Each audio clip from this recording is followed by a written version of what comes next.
Alright, let's start the section 2. Now we are diving into gravity in action.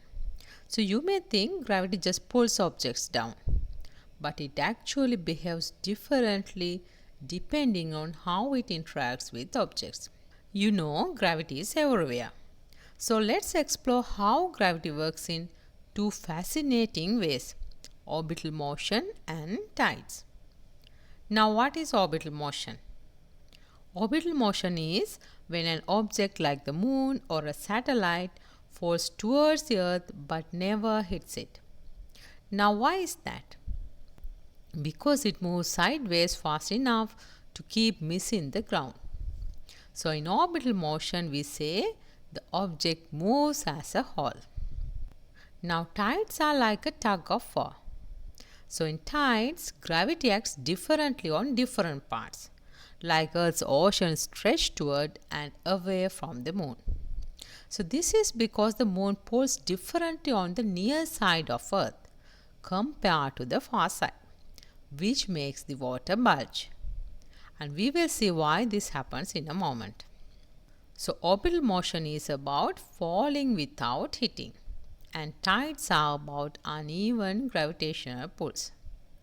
Now, can you think of an example where gravity pulls unevenly on something? It's not just water. Alright, first we will start with the basics of orbital motion and then move to tidal forces. Now, first let's imagine a cannonball fired from a mountain. So, what happens if it's slow? Then it falls near, and if faster, it travels farther, and fast enough, it never lands. It keeps circling Earth. As the cannonball falls, the surface curves away, so it never hits the ground. So this is orbiting, falling continuously but never hitting the planet. So let me explain a little more.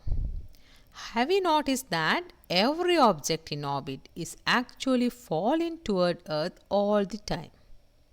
It might seem like satellites and astronauts are floating, but gravity is still acting on them. So if they didn't have sideways motion, they would fall straight down just like a rock dropped from your hand. But because they have forward motion, they travel along a curved path. And as the Earth's surface curves away at the same rate as they fall, they never hit it. In other words, orbiting is really just falling around Earth. Now, how does an object stay in a steady orbit without crashing or flying off? So that brings us to circular velocity. So circular velocity is the exact speed you need to stay in this orbit. That means to balance the pull of gravity and forward motion. So too slow and the object falls back to Earth, and too fast and it escapes into space. Now the formula for circular velocity we see. C means circular, equals to square root of g m over r.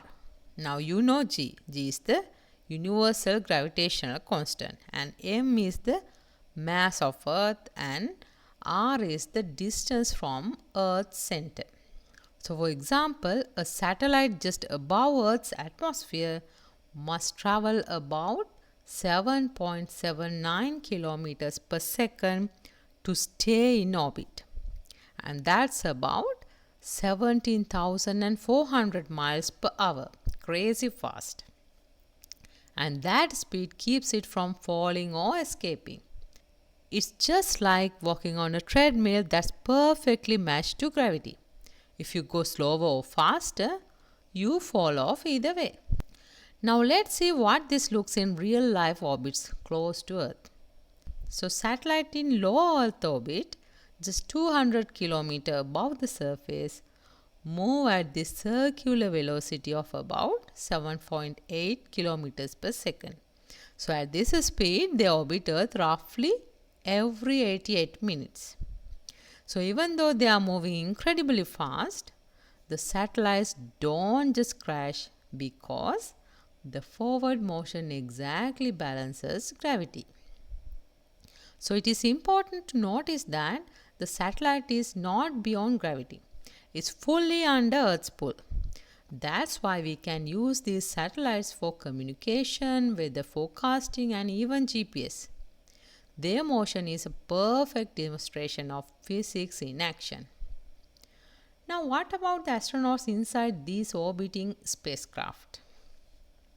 So, astronauts in orbit seems to float.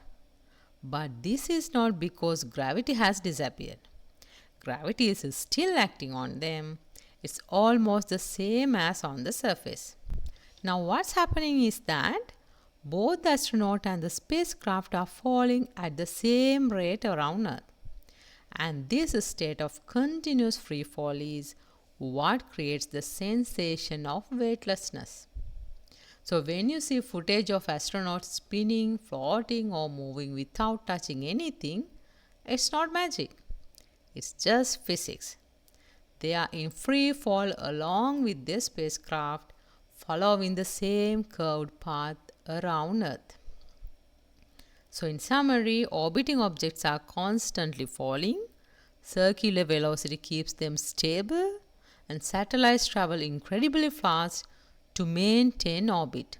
And astronauts feel weightless because they are falling along with their spacecraft. So keep this in mind. It's the foundation for everything we will discuss about satellites, the moon, and orbital motion.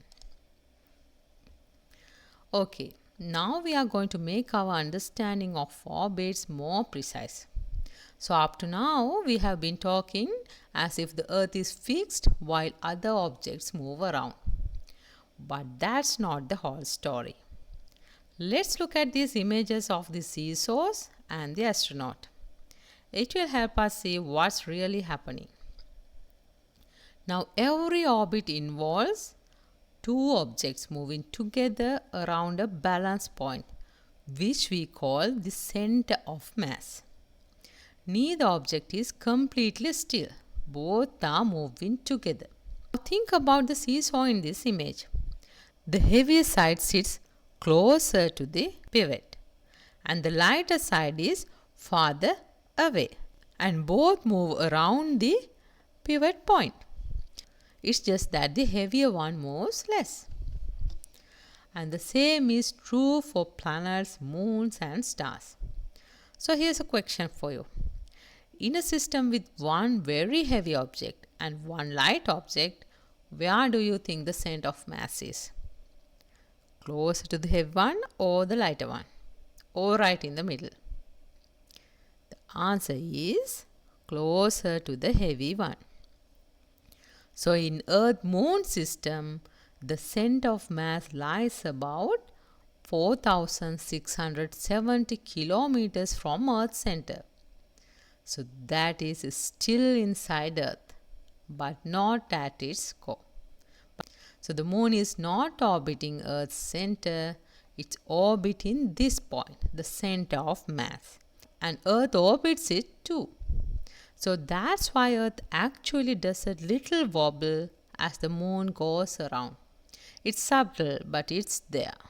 Now this concept is so important in astronomy that it's how we detect exoplanets. So when we see a star wobbling, we know it has planets tugging on it. So in the Earth-Moon system, the center of mass lies about 4,670 kilometers from Earth's center. And that is still inside Earth, but not at its core. So the moon is not orbiting Earth's center, rather it's orbiting this point, the center of mass. And Earth orbits it too. So that's why Earth actually does a little wobble as the moon goes around. It's subtle, but it's there. Now this concept is so important in astronomy that it's how we detect exoplanets. When we see a star wobbling, we know it has planets tugging on it. Now let's talk about two types of orbits, closed orbits versus open orbits. So closed orbits repeat over and over again. The moon has a close orbit around Earth, and so do artificial satellites. They trace the same path each time they circle. And open orbits are different. If an object moves fast enough, it doesn't loop back around. Instead, it escapes the system entirely. And that speed is what we call escape velocity. So for Earth, if a spacecraft reaches the escape velocity, it will not orbit. It will leave permanently. So the difference between closed and open orbits is whether the object stays bound by gravity or breaks free. Now think about a comet. Do you think comets usually have closed or open orbits? Some have closed elliptical orbits, so they keep returning, and others come in once on an open path and never come back. And not all closed orbits are perfect circles. Many are elliptical or stretched out. So in an elliptical orbit, the speed of the object changes. At perigee, when it's closer to Earth, it moves fastest, and at apogee, when it's farthest away, it moves slowest. So this is a natural consequence of gravity. The closer you are to the object pulling you, the stronger the force and the faster you move. So look again at this image. The astronaut and Earth-Moon diagram shows the idea of a balance point or center of mass. Even though Earth is huge, the Moon still makes it move slightly. And that's the heart of what orbits really mean. Mutual motion around a shared point. So to wrap this up, all orbits happen around a center of mass like Earth and Moon, and some are closed and repeat, while others are open and escape forever. An elliptical orbit shows us that speed changes depending on distance, fastest when close and slowest when far. Alright, we have seen how orbits depend on speed. But exactly how fast does something have to move to stay in orbit? That's what we mean by orbital velocity. So we introduced this equation. Orbital velocity is the speed of an object needs to stay in a stable circular orbit at a given distance.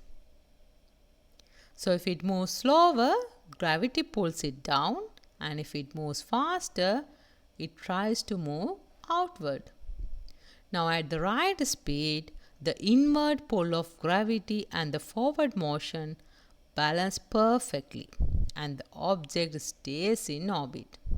So orbital velocity depends on two things: the mass of the central body pulling with gravity and the distance of the orbit. Therefore, the bigger the mass of the central body pulling with gravity and the distance of the orbit.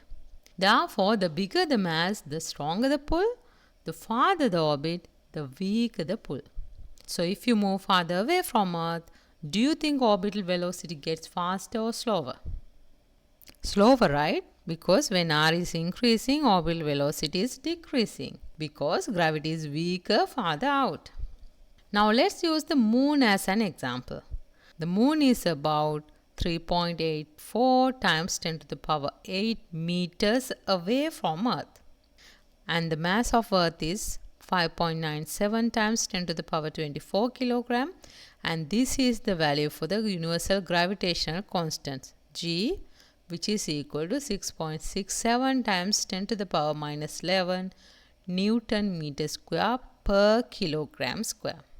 So if you plug in this value to this equation, we should get the answer 1.02 kilometers per second. So here we just substitute the value for G, which is 6.67 times 10 to the power minus 11, and M, mass of Earth, is 5.97 times 10 to the power 24, and distance from Earth center is 3.84 times 10 to the power 8 meters.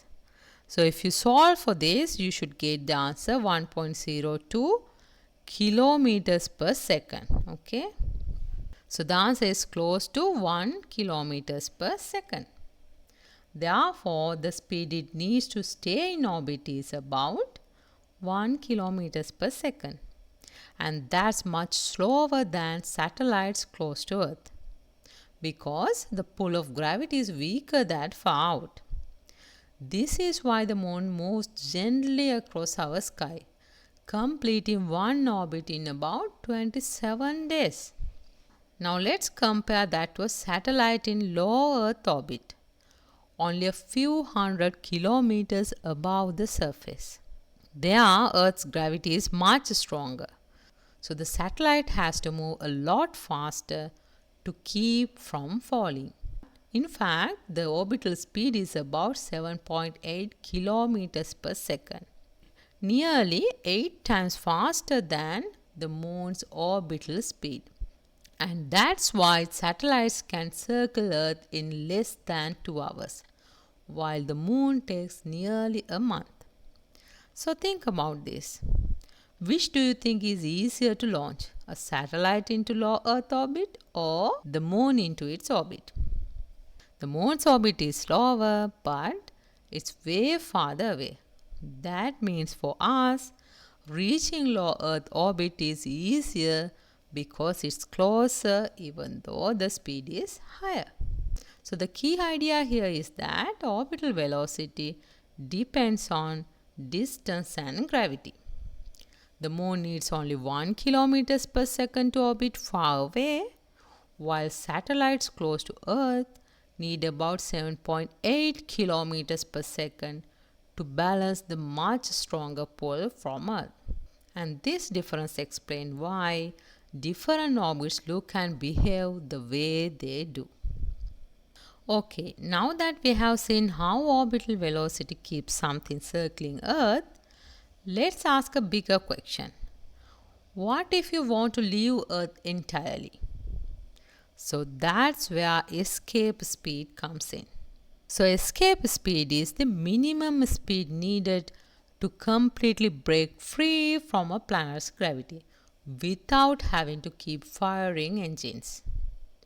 So this is the equation for escape velocity. VE means escape equals to square root of 2gm over r.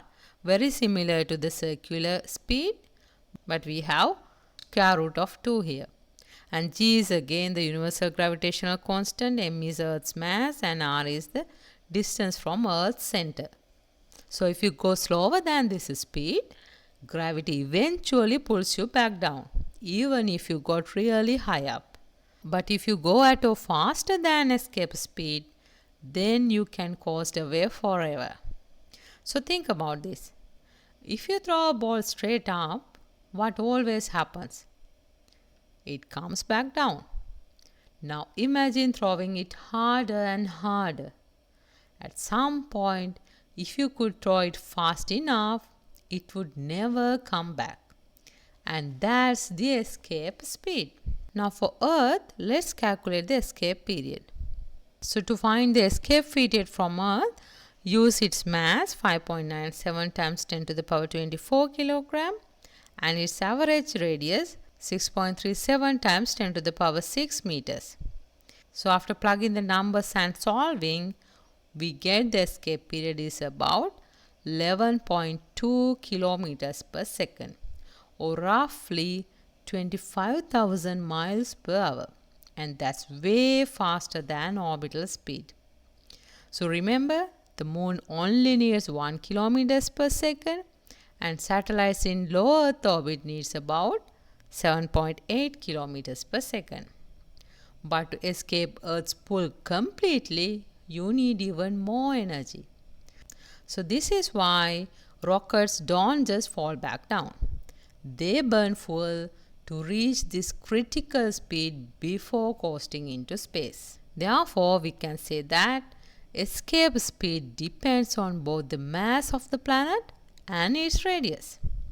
A massive planet pulls harder, but if it also has a large radius, then the surface is farther away from the center.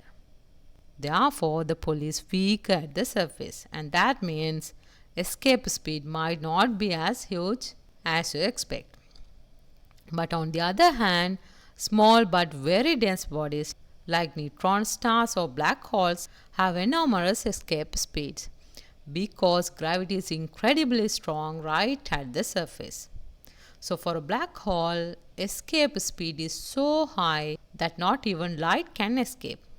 That's why it looks black. So, key thing to remember is that once you hit escape speed, you don't need more thrust to keep going. You can just coast indefinitely because gravity will never be able to pull you back. So, this principle is how spacecraft travel to the moon, Mars, and beyond. They reach escape speed, then glide along their path through space. So, in summary, orbital velocity keeps you circling Earth, but escape speed is the threshold you need to completely break free. On Earth, that is 11.2 kilometers per second. The stronger the gravity and the closer you are to the center, the higher the escape speed. Alright, now we have explored orbital speed and escape velocity. But how do we really describe the motion of planets around the Sun? For that, we need to connect two giants of science. Johannes Kepler, who carefully studied the motion of the planets, and Isaac Newton, who explained why they moved that way. So remember, in the last lecture, we already discussed about these laws. So let's revisit them again with the concepts we just learned to see why planets move the way they do. So what is the first law? Remember? Kepler discovered that planetary orbits are not perfect circles, they are ellipses, kind of like stretched out circles. And the Sun sits at one focus of the ellipse, not in the middle. So this was a big deal at the time because people had believed for centuries that heavenly bodies must move in perfect circles. But Kepler's data showed nature is messier but also more precise. So try this. Think about Earth's orbit. Do you think it looked like a really long oval or almost like a circle? Earth's orbit is actually very close to a circle. So close that it looks circular to us. But the elliptical model is crucial because for some planets like Mars, the difference is noticeable. Now Kepler described how planets move, but Newton explained why. He realized that gravity follows an inverse square law. Its strength weakens with the square of the distance. And this law perfectly accounts for Kepler's ellipses. In other words, Kepler gave us the rules, but Newton showed us the reason behind them. And Kepler also found that planets move faster when they are closer to the Sun and slower when they are farther away. Imagine a planet sweeping out an invisible triangle as it moves around the Sun like this. So Kepler showed that each triangle has the same area if you compare equal time intervals. Now Newton explained this with the conservation of angular momentum. It means that if an object's rotational radius decreases, its rotational speed must increase. V must increase if r decreases to keep the total angular momentum constant. So it's like a spinning skater. When they pull their arms in, they spin faster because their mass is closer to the rotational axis. So when we apply this to planets, as the planet swings closer to the Sun, gravity pulls harder, speeding it up. And when it moves far away, it slows down to conserve momentum, just like the skater's example. And finally, Kepler's third law connects how long a planet takes to orbit the Sun with how far away it is.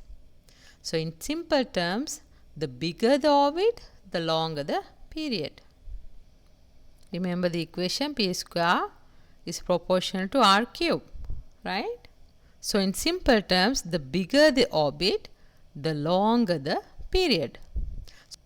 So planets farther away from the sun move more slowly and take more time to go around once.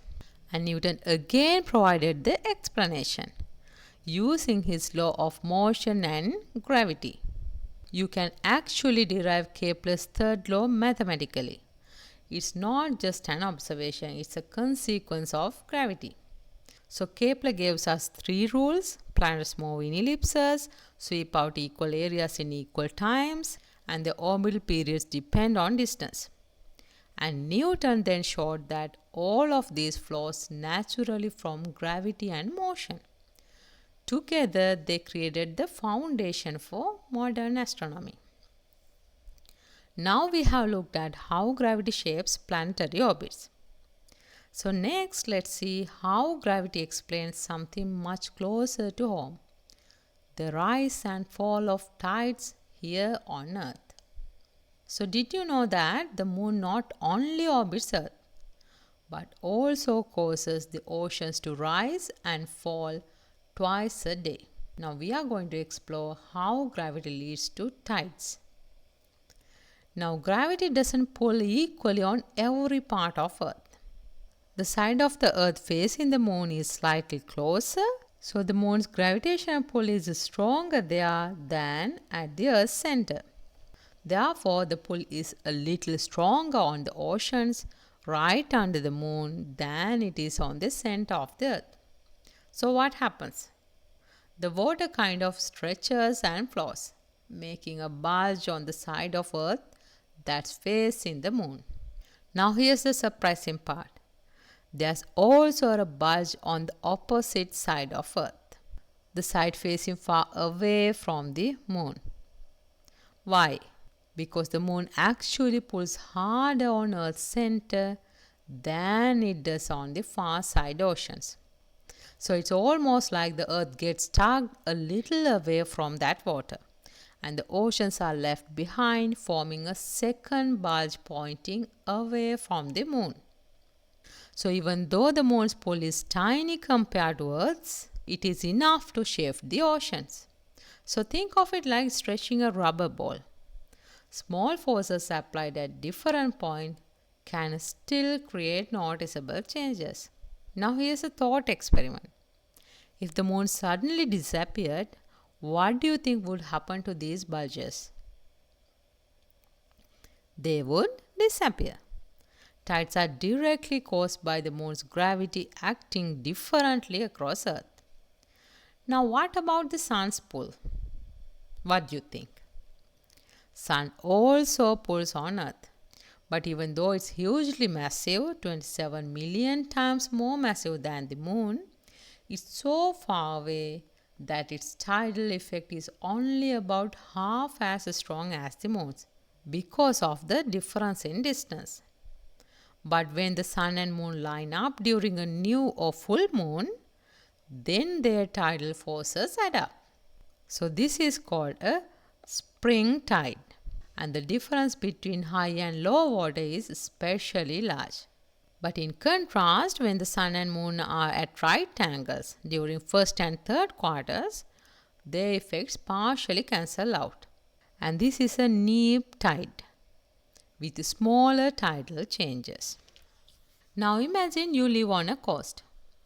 Would you expect to see the highest tide on a full moon or a quarter moon?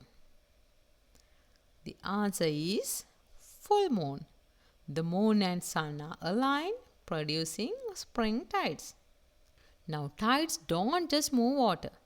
They also affect Earth and the moon over long time scales. So the friction between the moving water and the ocean floor slowly slows down Earth's rotation. Amazing, right? So this means days are getting longer but very slowly, about 0.0023 seconds per century. And meanwhile, the moon is pushed slightly forward by these tidal bulges. So this extra push makes the moon move away from Earth at roughly 3.8 centimeters per year. And astronomers can measure this using laser beams bounced off reflectors left on the moon by Apollo astronauts. Now think about this.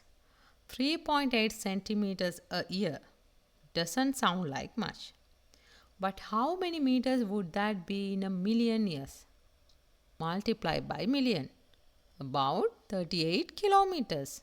So, over millions of years, tides really changed the Earth Moon system. So, as a summary, tides are more than just water rising and falling. They show us the power of gravity acting across distances, and they slowly reshape both Earth and Moon.